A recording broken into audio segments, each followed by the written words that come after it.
This is a story of Pop Goes the Diesel, Dirty Work and A Close Shave. Let's start with Pop Goes the Diesel.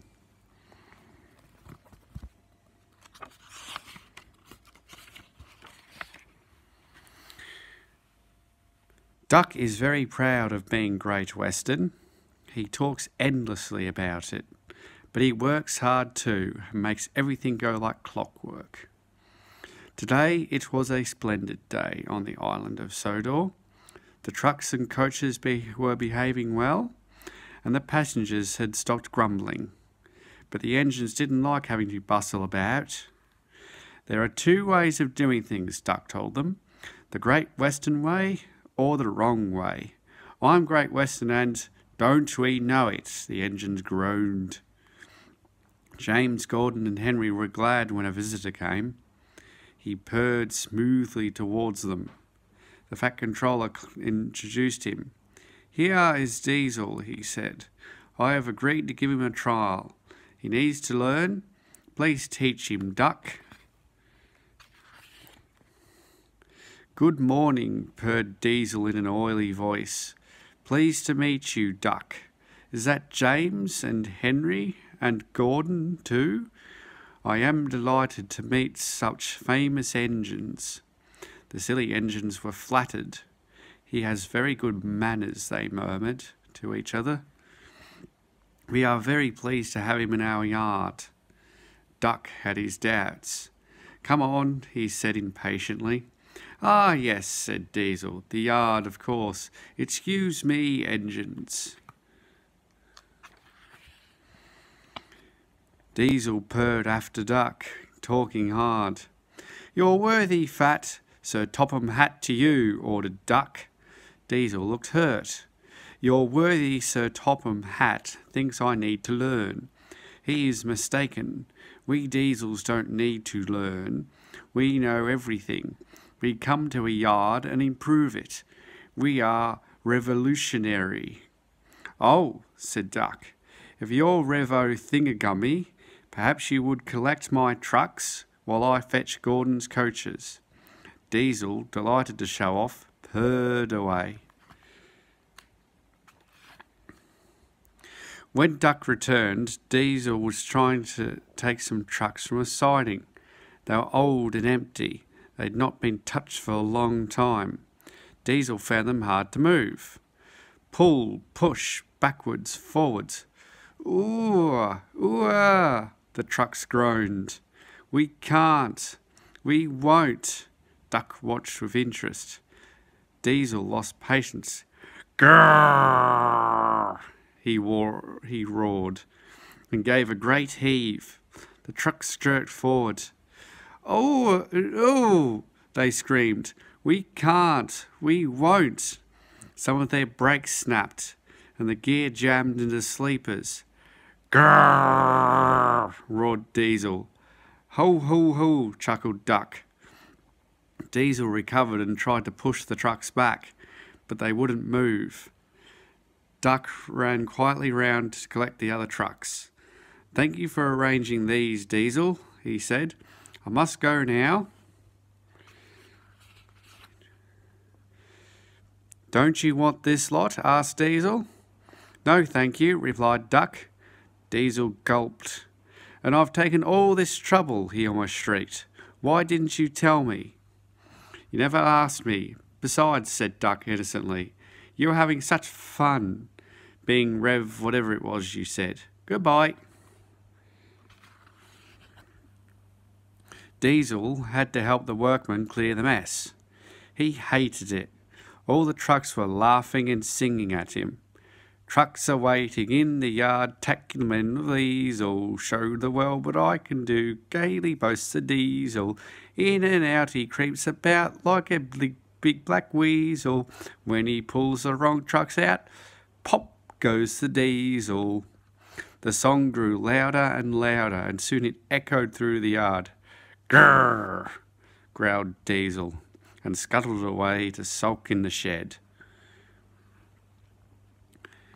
Dirty work.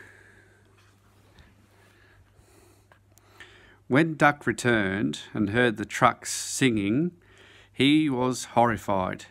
"Shut up," he ordered, and bumped them hard. "I'm sorry our trucks were rude to you, Diesel," he said. Diesel was still furious. "It's all your fault. You made them laugh at me."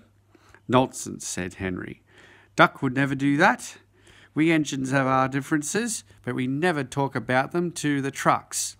"That would be disgraceful," said Gordon. "Disgusting," put in James. "Despicable," finished Henry. Diesel hated Duck. He wanted him to be sent away. So he made a plan. He was going to tell lies about Duck. Next day he spoke to the trucks.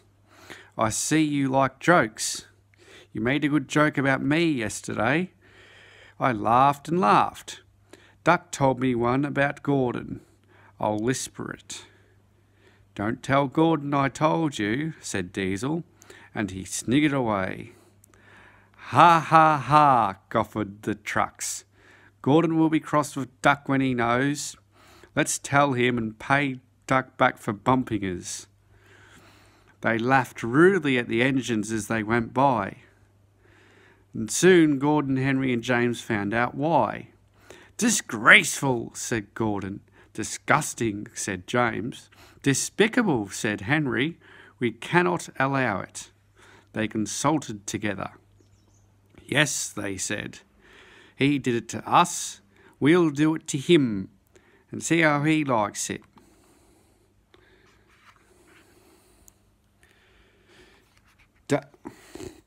Duck was tired out. The trucks had been cheeky and troublesome. He wanted to rest in the shed, but the engines barred his way. "Keep out," they hissed. "Stop fooling," said Duck. "I'm tired." "So are we," said the engines. "We are tired of you. We like Diesel, we don't like you. You tell tales about us to the trucks. I don't, you do. I don't, you do." The Fat Controller came to stop the noise. "Duck called me a galloping sausage," spluttered Gordon. "Rusty red scrap iron," hissed James. "I'm old square wheels," fumed Henry. "Well, Duck," said the Fat Controller, trying not to laugh himself. Duck considered. "I only wish, sir," he said gravely, "that I'd thought of those names myself. If the dome fits—" "He made trucks laugh at us," said the engines. "Did you, Duck?"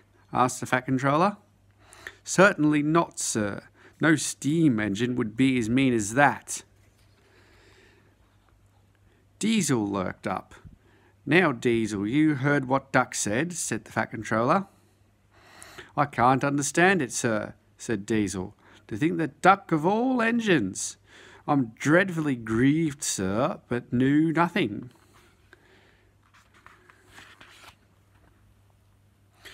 "I see," said the Fat Controller. Diesel squirmed and hoped he didn't.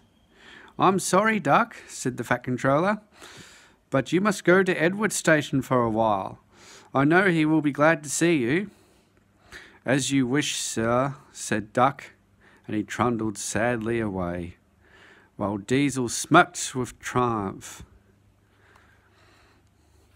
A close shave.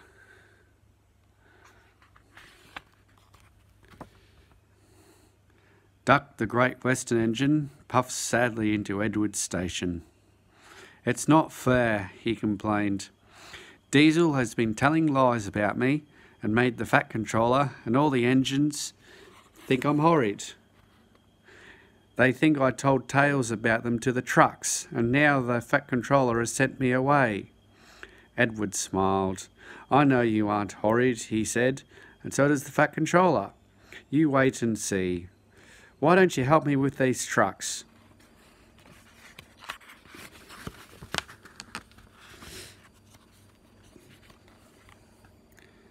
Duck felt happier with Edward.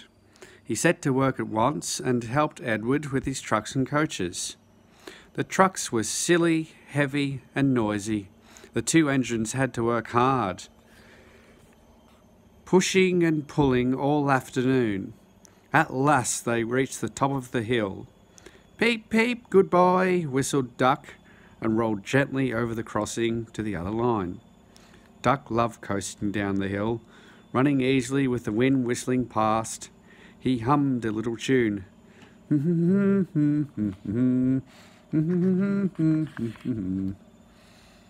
Suddenly he heard a whistling sound. Peep, peep. That sounds like a guard's whistle, he thought. But we haven't a guard. His driver heard it too and looked back. Hurry, Duck, hurry, he called urgently. There's been a breakaway and some trucks are chasing us. Hurrah, hurrah, Hurrah! laughed the trucks. We've broken away, we've broken away, we've broken away. And before the signalman could change the points, they followed Duck on the down line. Chase him, bump him, throw him off the rails, they yelled, and hurtled after Duck, bumping and swaying with ever-increasing speed.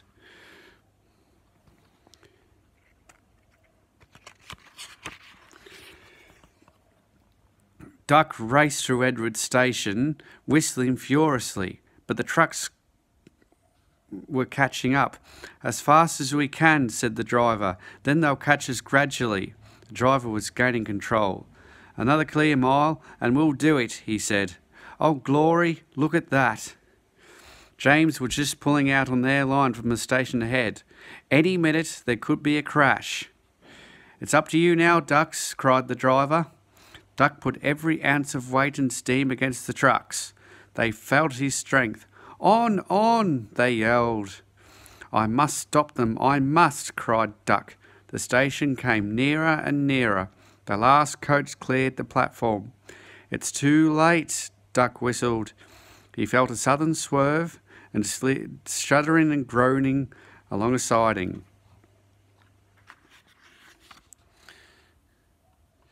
A barber had set up shop in a wooden shed in the siding.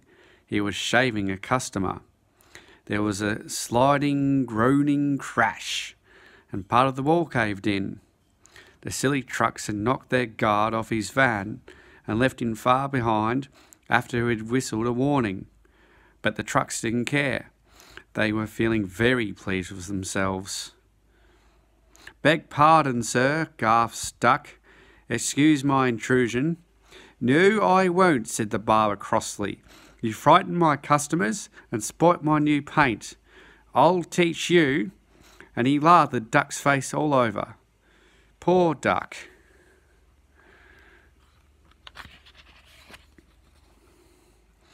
Thomas was helping to pull the trucks away when the Fat Controller arrived. The barber was telling the workmen what he thought. I do not like engines popping through my walls, he fumed.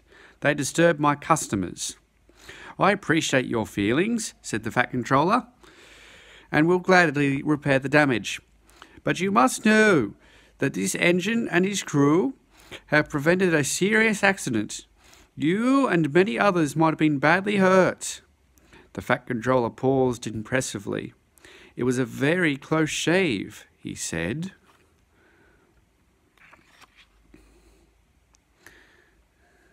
Oh, said the barber. Oh, excuse me. He filled a basin of water and to wash Duck's face.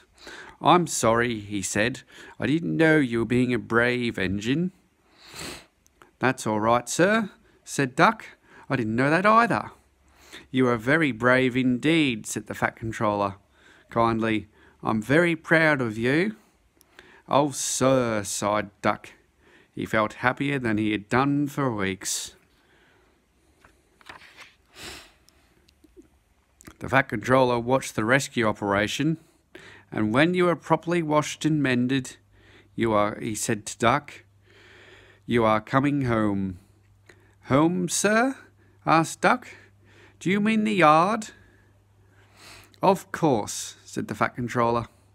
But, sir, they don't like me. They like Diesel, said Duck sadly.